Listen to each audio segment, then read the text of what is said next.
positions that you often find yourself playing in, looking for some more creative ideas on the fretboard.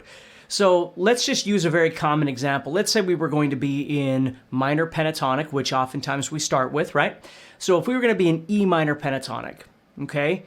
Now, if you're not to this level yet, it's okay. You should still start where you normally would, but let's say you've been playing the first position for a while. So you're comfortable with this right here.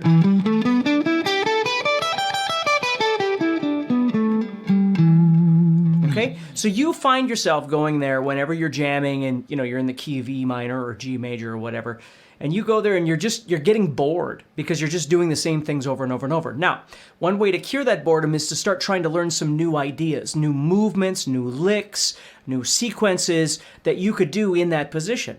But another idea that you could do is to just get out of that position. Like a lot of times I'd have my students, when we would improvise or we would jam things, they're not allowed to go to certain positions because those are the ones that they're most comfortable with. Now, if they were playing on stage or something, that's different. Of course, they're going to want to go to where their comfort zone is. But if we're in a lesson and I'm trying to get them to break out of their normalcy, I would say, okay, you're allowed to play anything except the first and second positions or whatever it might be. And it forces them out of their comfort zone. Now, if we're in a position where they need their comfort zone, then it makes perfect sense to go there.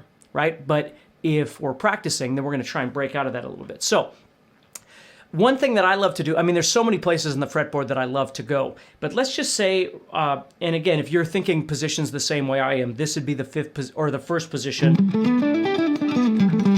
This would be the fifth position. This would be the fourth position.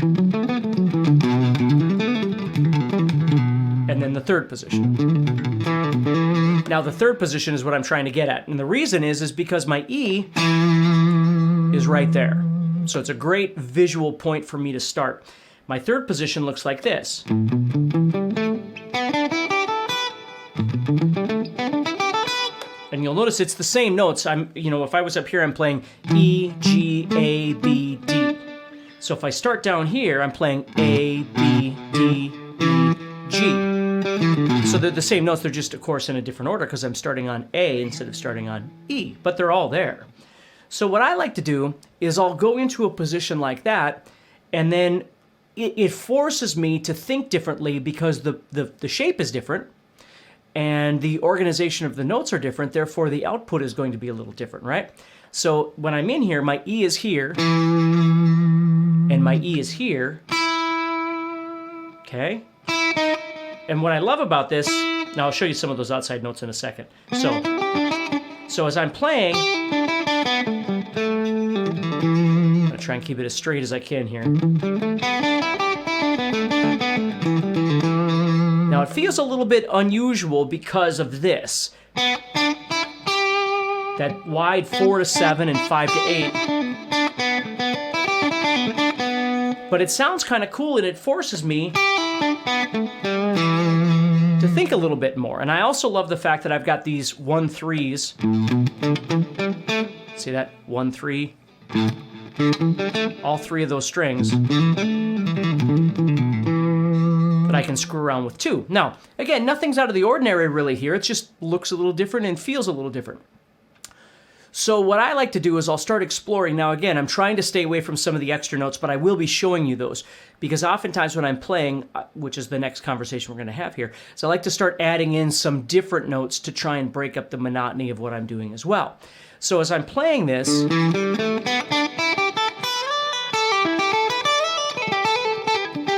I'll move, for instance, from this position into the fourth position,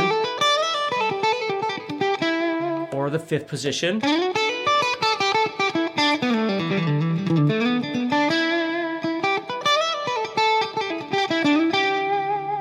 Okay? Now, the pentatonic is a wonderful scale, and it really provides us with all of these notes that are kind of compatible with everything that we're playing, okay? If we're in the key of, in this case, the key of E minor. What it's lacking is some color by adding in some different notes. Now, again, I have all kinds of different videos that go into different scales and, modes and different options, but let me just kind of show you what comes naturally with my fingers when I'm playing and things that I would normally add in as I'm screwing around here. So one thing I love to do is add in the blues note. And instead of adding in the typical, which would be right here, which is fine, there's nothing wrong with that. What I like to do is come from this angle. And I'll do this little slide into that blues note and then back out. Where when I'm here, I tend to play it sequentially with the other notes, okay? And hammer-ons and pull-offs or whatever. Which sounds cool, it's awesome. But if I'm trying to kind of break out of that sameness that I tend to do, then that's when I'll come over here and I get that happening. Now remember, at any time, I could slide into this position and I could use that blues note both ways, right? I could play it and all of a sudden I've got this new color, this new blues sound. I don't have to use it all the time, right? I could be playing very pentatonic. That's something I like to explain to people is because you've added a new color into this scale doesn't mean you should overuse it. Sometimes what's nice is if you stay primarily pentatonic and then add this other color in just a little bit here and there, it makes that new note that you're playing sound really, really, really important. Now, maybe, again, everybody's got a different approach to soloing, so it's cool however you want to do it, but that's one thing I like to do.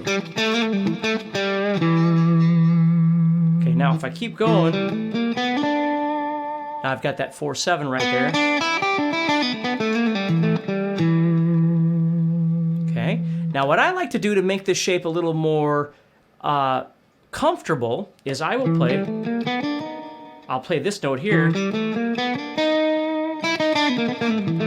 Now this note is not, again, it's not a pretty note over the E, necessarily, it depends how I'm using it, but I use it as a blues note, or passing note I should call it, not so much a blues note, but, so I'll take this, and I get this kind of thing.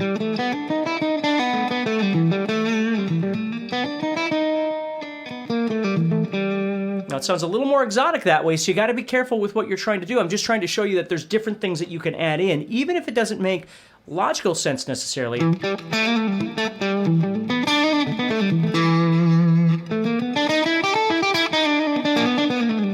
See, so you can see that they're stacked on top of each other. This one's 7/8/9, and this one's 7/8/9.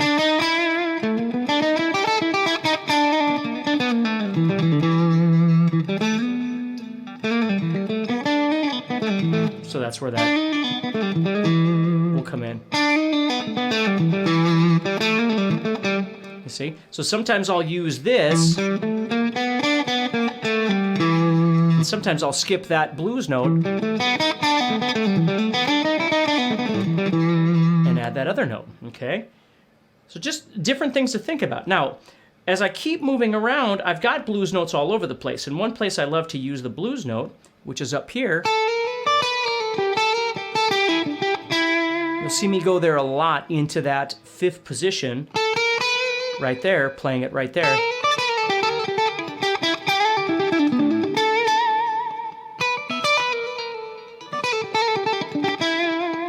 So playing it. See, now I use those right there, the 7/8/9, and I don't have to use them both all the time. I can just decide on one or the other, or I could use both.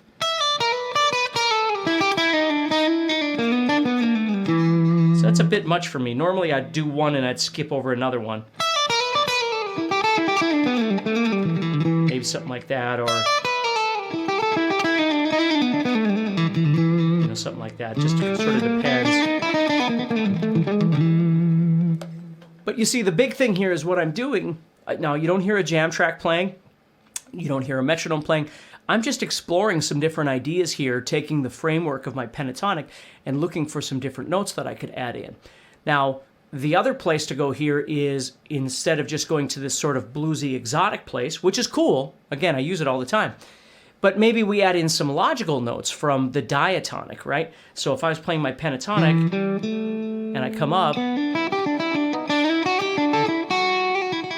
I'll use this 7 right here, which is the F sharp.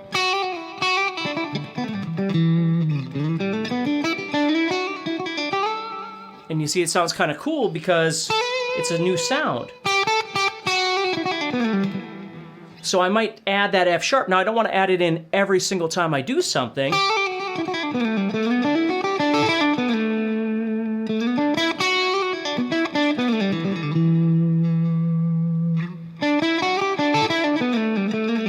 But see how I'm still adding in that blues note as I play?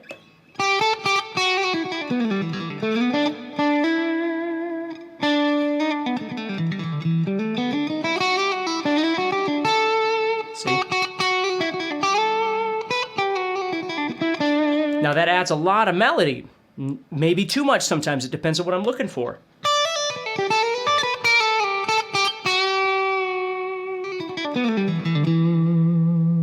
But all of a sudden I've got all kinds of really interesting things happening that aren't just